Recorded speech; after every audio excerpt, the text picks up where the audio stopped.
Turdar antur I wlad y chwedlau, lle mae stori ym mhob twll a chornel.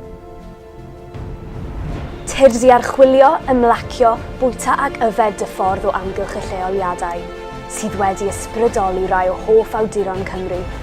Gyda 10 them alenyddol i'w darganfod, gallu greu taith bersonol a chanu I mewn I antur chwedlonol Cymru.